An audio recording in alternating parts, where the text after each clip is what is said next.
فاذكروني أذكركم واشكروا لي ولا تكفرون.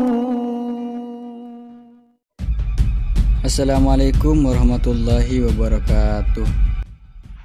Bismillahirrahmanirrahim. Kembali lagi di channel saya Sofiullah HS, berbagi cerita hikmah dan unik.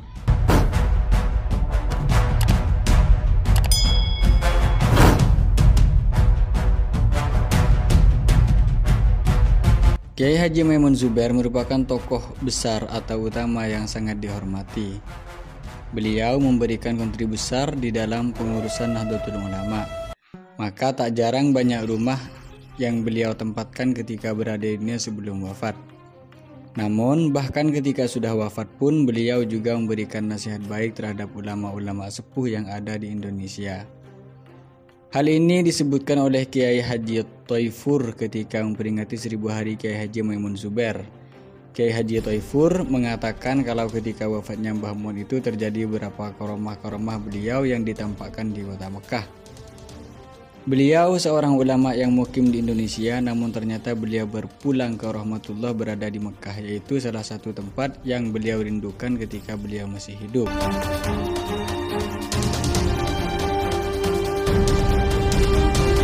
Mbah Kiai Haji Thoifur mengakui bahwa beliau pernah ditegur di dalam mimpi oleh almarhum Kiai Haji Maimun Zubair atas cara dakwah beliau di Indonesia.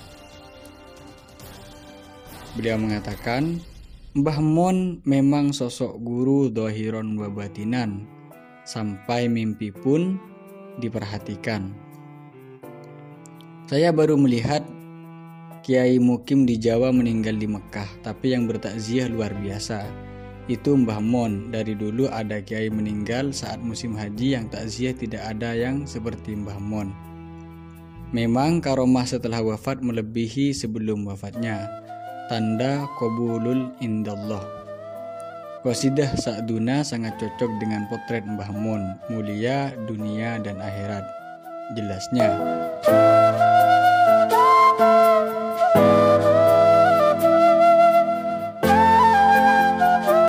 saat harlah pondok pesantren Al-Aziziyah Jombang, temannya mendampingi Gus Dur menghadiri acara tersebut.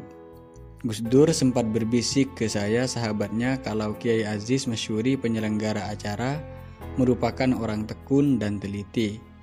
Usai memberi sambutan, Gus Dur kembali berbisik, saya punya 2 rahasia tentang Kiai Maimun Zubair. Sahabatnya bilang, Bapak berkenan mendengar ceramah Mbah Mun atau mau pulang duluan? Nah, rahasia pertama, Kiai Maimun ini orangnya sangat alim, seorang fakih yang rendah hati. Saya mau mendengarkan beliau, jawab Gus Dur sambil meminta diambilkan kacang rebus kesukaannya. Tetapi baru 15 menit Mbah Mun memberi tausiah, Gus Dur minta meninggalkan tempat. Sahabatnya matur untuk pamit ke Kiai Azizi. Di dalam mobil, sahabatnya itu tanya pada Gus Dur sambil bercanda, Bapak itu tidak konsisten, katanya mau dengar dulu Mbah Mun. Kok pamit duluan?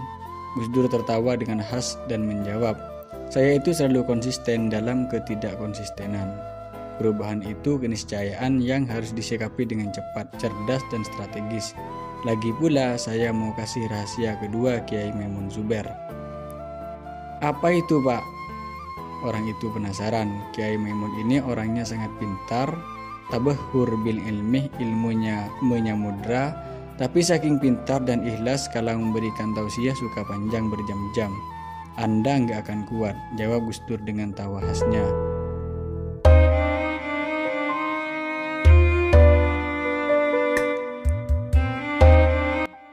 Di Sarang, terutama di daerah sekitar Pondok Pesantren Al-Anwar, peci putih bukan sekedar peci.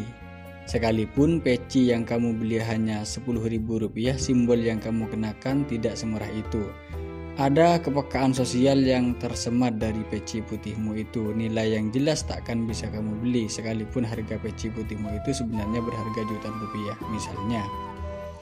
Hal itu yang bikin Kiai Haji Bahauddin Nur Salim atau biasa dikenal dengan nama Gus Baha tidak terbiasa mengenakan peci putih. Dalam keseharian maupun dalam pengajiannya, Gus Baha sosok yang pernah disebut Ustadz Adi Hidayat sebagai manusia Al-Quran, selalu akrab dengan peci hitam. Tak pernah sekalipun Gus Baha terlihat memakai peci berwarna putih. Asal-usul kebiasaan ini muncul karena Gus Baha dulunya merupakan santri Pondok Pesantren Al-Anwar Sarang, Rembang. Tidak sekedar santri, Gus Baha didaku sebagai murid kesayangan dari ulama sepuh paling berpengaruh, paling alim, dan selalu menjadi rujukan banyak ulama lain, Mbah Kiai Haji Maimun Zubair. Dalam salah satu pengajiannya, Gus Baha pernah cerita bagaimana Mbah Kiai Maimun Zubair bisa beneran marah kalau melihat seorang santri lalu lalang di pondok pesantren memakai peci putih. Beberapa orang mungkin menilai sikap Mbah Maimun Zubair terlalu tinggi menilai aktivitas ibadah haji yang disimbolkan dengan memakai peci putih. Akan tetapi kalau diperhatikan ada kebijaksanaan yang luar biasa dari aktivitas sepele menegur santri memakai peci putih. Seorang santri diajarkan Mbah Maimun Zubair untuk peka pada kondisi sosial masyarakat. Di Sarang, kepekaan ini muncul dalam penghormatan ibadah haji kepada orang lain, terutama orang-orang desa sekitar yang mana saat itu di lingkungan Sarang peci putih biasanya memang hanya umum digunakan oleh orang-orang yang sudah berhaji.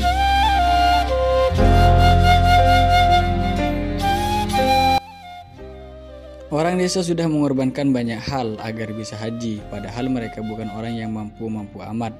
Jangankan sepeda motor atau mobil, tanah sawah yang menjadi sumber penghidupan mereka pun ikhlas dijual demi bisa menjalankan ritual rukun Islam kelima itu, yakni ibadah haji. Semoga kita bisa mendapatkan barokah dan manfaatnya dari ilmu Kiai Haji Maimun Zubair sehingga kita bisa berkumpul dengan beliau di akhirat. Amin Allahumma amin. Al-Fatihah. Assalamualaikum warahmatullahi wabarakatuh.